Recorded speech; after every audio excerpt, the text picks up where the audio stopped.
32. Man, that means it's going to be slow as shit, man. We got to wait all that time. Lake County Commissioners meeting, Monday, June 19th, 2017. How you doing? All right, good. I thought there was waiting and skip your CD. You got one of these. Have you tried it? Thank you. Yep.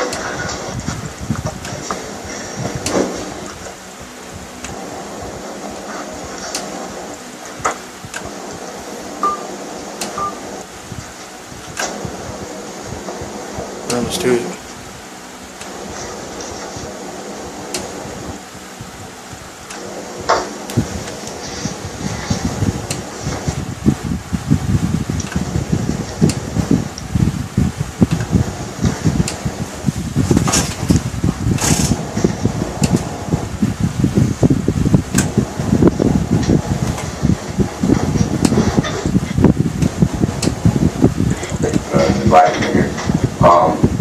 That is the report. This is the coroner's report, and what this is the report where he's at the scene, and then he files the report.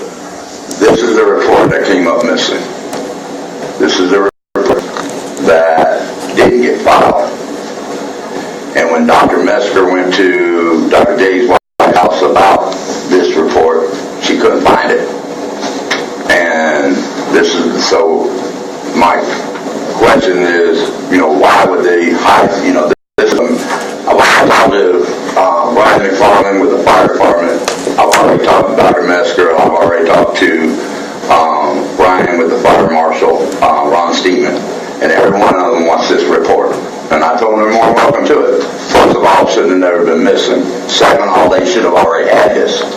This is a very, very, very important thing to a crime. Especially when the mother's truck is sitting in the middle of the road running, and a fireman's already put in a statement that the doors were open and her cell phone was in the car. But then in her story, her statement, she woke up to the fire. Well, how do you wake up to a fire, but then your pickup truck sitting in the middle of the road? You know what I'm saying? So that's a very important part of that investigation that's been going on for 11 years. And why this was never filed, we can't ask because Dr. Day's no longer here. Or who told him not to file it, we'll never know because he's not here. But do you understand what I'm saying? When the reason I'm coming to you guys is I believe in you guys. And I believe that you all deserve to know everything I know. So the reason I share everything with you guys. That's no problem. We've done a few things since we last spoke as well. Let us kind of fill you in that a little bit. We asked the prosecutor what the stage was and what was next, and he's told us a couple of things that are happening almost right now or very shortly. And right, I'm supposed to get he talked to me this morning, Jesse, we did, and I'm getting a phone call, or when he's supposed to meet with me today about bringing her up. yes. I know that is in the process now, which I'm glad. It's a thing we've been asking for a while, and it never had happened. So he told us he's doing that. They're going to do the additional tests now that may or may not have been available 11 years ago. Technology increased quite a bit. Right. So he wants to review that information and then take the next step from there. And, well, the problem is, though, like as far as DNA, which was around back when Mackenzie died, ain't going to be able to be done because there's no clothes. right, and They were destroyed. And I'm reading, this is actually from the state of Ohio. It's called Fire, Arson, Investigation, Deaths, and Injuries. And they wrote this out actually back when 9/11 happened. And it states in here what is supposed to be done at a crime scene where at first, every time, no matter what, is supposed to be treated as an arson first, not an accidental. An arson, and then they are to prove that it's an accidental. Automatically, when there's a victim that dies in a house fire, it's supposed to be automatically an arson. Then, if it was accidental, then that's how it goes the other way instead of this way. And it states in here that is a law that a coroner is supposed to, when I'm not going to blame the firemen because they tried to save my kid, they didn't know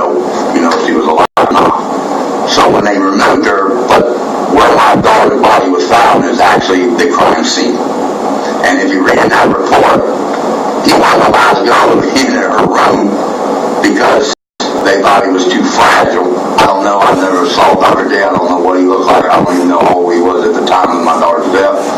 But he was too fragile to go up the ladder and do what they're supposed to do, which is wherever the body's found is a crime scene, you're supposed to rope that off, immediately start collecting evidence. That was never done. Bottom corner. My question was, why didn't they call in like Dr. Mesker, younger fellow? That is the assistant corner. Why didn't they, at the time, still rope off the house? And then when it did get daylight where they could see a little more and stuff, then go in and do what they were supposed to do. Mistakes were made. No one can deny them. They can't. There's no way anybody can stand there and say, well, no, they did the best they could. No. Because just like in that statement right there, or in the sheriff's report, even in the sheriff's report said that Kitty Mossbarger, the boyfriend, had injuries, but no one took photographs of his injuries. No one, the mother made a statement that she was on the computer, but no one took the computer out of the house and sent it to BCI and see what time she actually logged off. And those are common sense things. Those have been going on for years. Photograph, they were taking photographs back in Jesse James' day, of a murder. I mean, what I mean? So there's no reason that those things shouldn't have been done. And just like this report, if you read, Joyce Stanford gives a statement. Why? Who is she? Just because she's married to the sheriff, she goes and gives a statement. She left my house at 5:30 that morning and then went to that scene. But there ain't nothing in that statement that says that she left my house and that she just talked to the father and my boys. But if you look at her statement in this, first of all, she even says right here, Mary Branham and Don Branham have 4 children together. No, we don't. We have 3. We have 2 boys and a daughter. I lost my daughter. So then she turned around and said the 3 boys live with the father. I don't have 3 boys. And for you to run a visitation center for 3 years prior to my daughter's death, you would know how many kids I have. You think? You know what I'm saying? And then the last statement, which I thought was pretty rude, was it's reported the father hates the mother's boyfriend, Mr. Mossbarger. Really? Why is that reported anywhere? In any court papers or anything, where is it reported? So, for 3 years, till 2009 when I was cleared by ATF, for 3 years they were more worried about where I was, and was I involved in my daughter's death. So they wasted 3 years. And the time they were wasting those 3 years, other things were coming up missing and disappearing on my daughter's case. Then when I'm cleared, now here we are going into the 11th year, and now the truck's now the important part. That truck was mentioned in this report years ago. Should have been the number 1 priority. But what they had to do? 2 people got out of that truck. There was 2 doors open.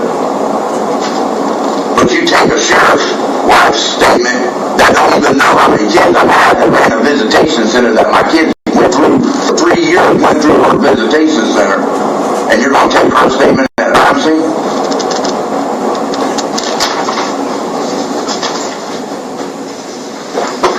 I think Jess is aware of all of this. Don't get me wrong, I laugh because I have to keep from being angry. Yeah. But here's the thing. I believe in you 3.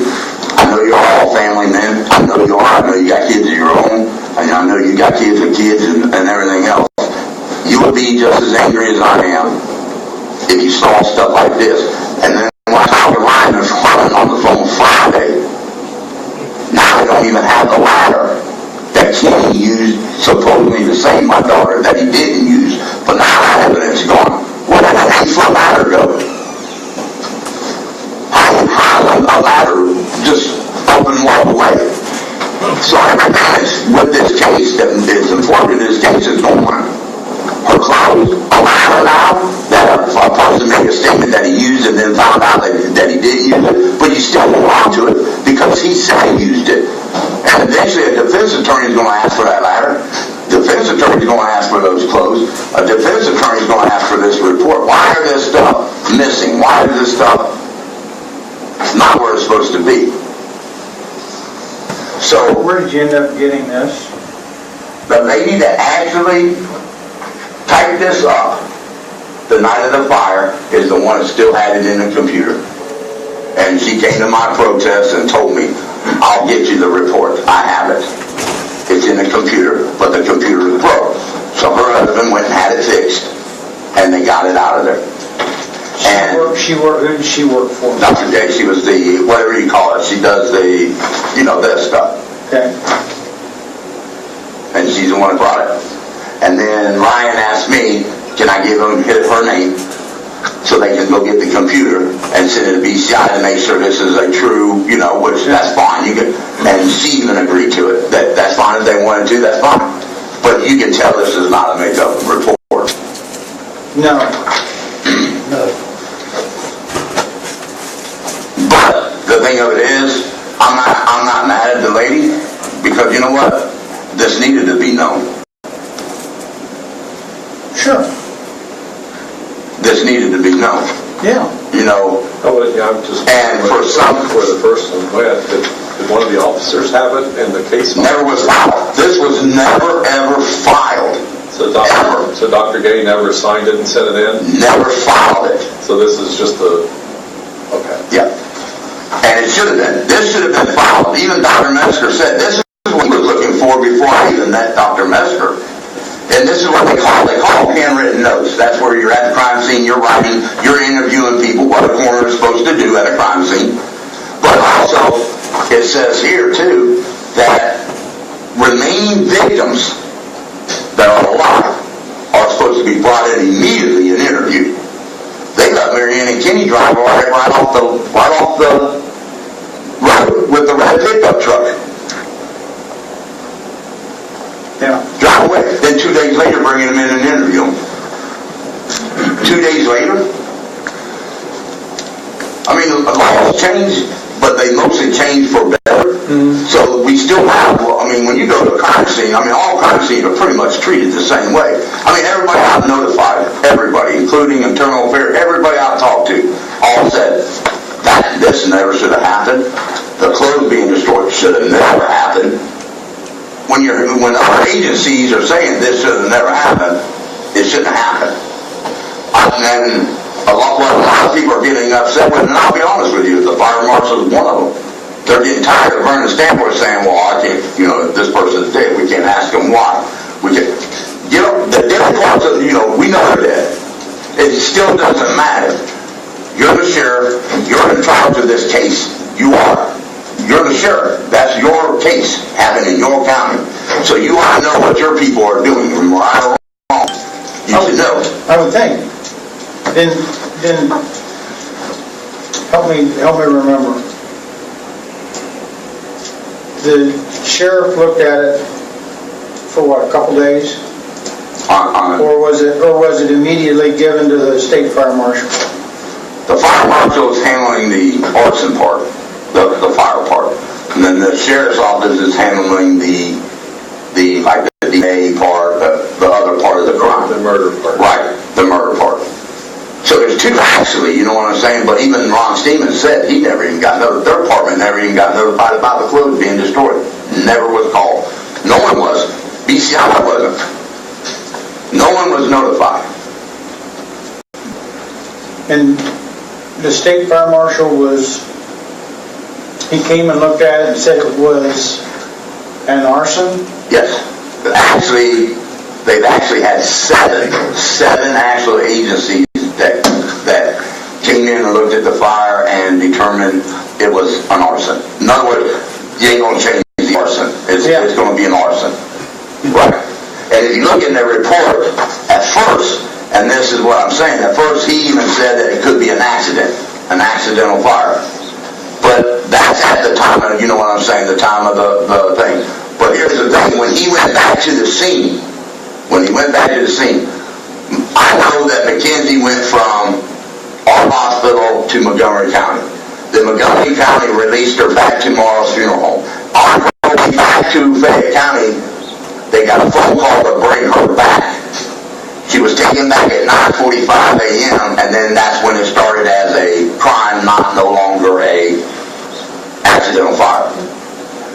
So within that few time,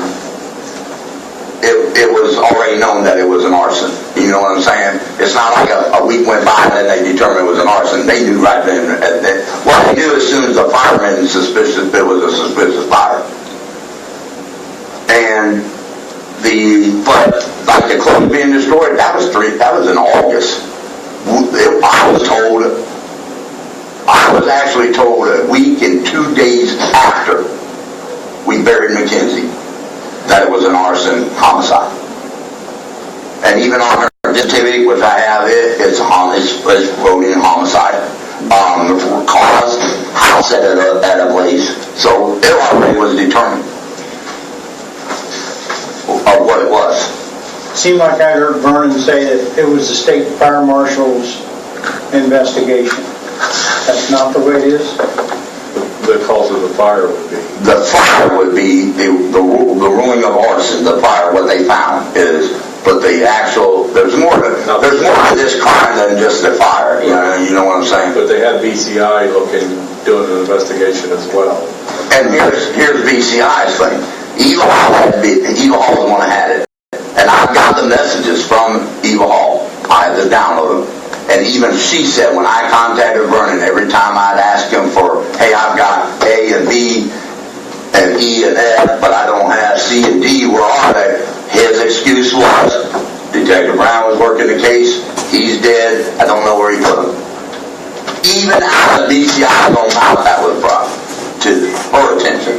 And then she had an illness with her daughter. Daughter had an illness, and she retired. But I have a voicemail. I'll play it. No. A voicemail from BCI. I have a voicemail from BCI, and you guys are more than welcome to hear it. Like I said, I have nothing. You guys are my county commissioners. Still smells crazy, remember? Thought your mom was sitting on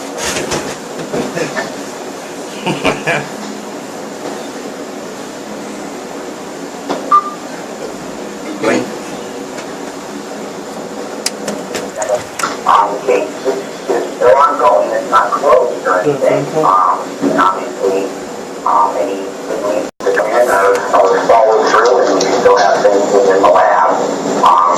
My understanding that you were questioning about a shirt that you wanted to test for touch DNA.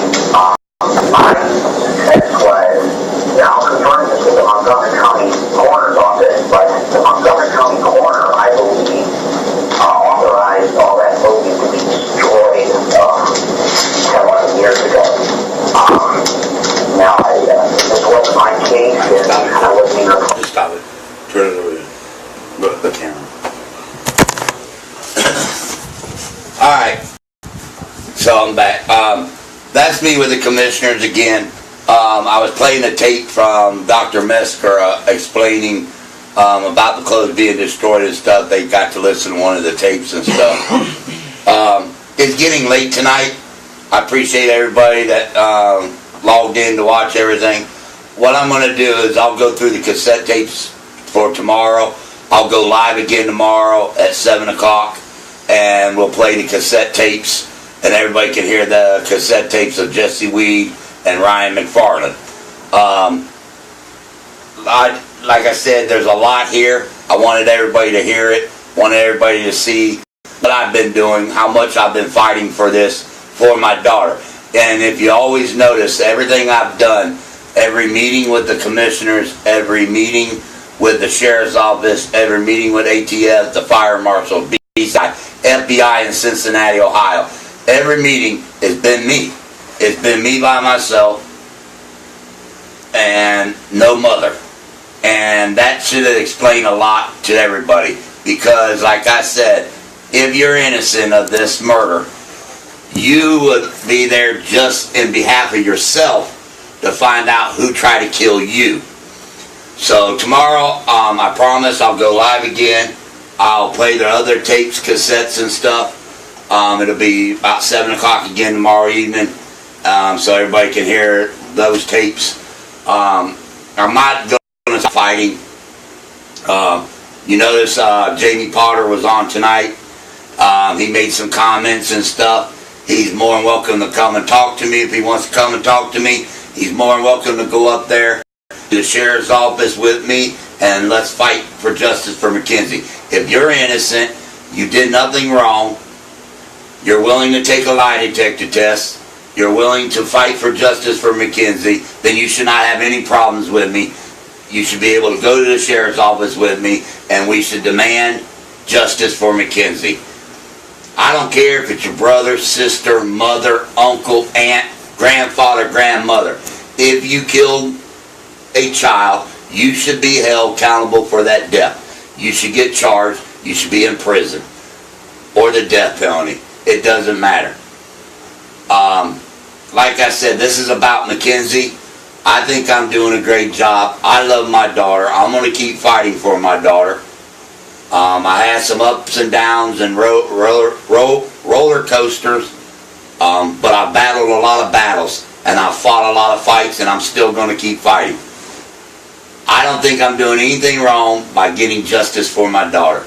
I don't think I'm doing anything wrong for sharing everything with the community. The community needs to understand and know what's going on in this community, and that changes need to be made.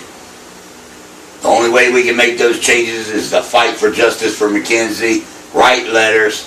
When I go and protest, be there at that protest, whatever it takes. Like I said, I'm not done. I got a phone call today by one of the witnesses. She told me that she'll help in any way she can. She'll call me if I need anything, or I can call her if I need anything. And she also said that no detectives have contacted her yet. They've had these phone numbers. They've had these addresses. They know the people's names. They've had them for 30 days, some longer than 30 days, and not yet have they notified anybody about Mackenzie. That tells me one thing and one thing only. It's not a #1 priority, and they are not investigating this every day like they're telling this community.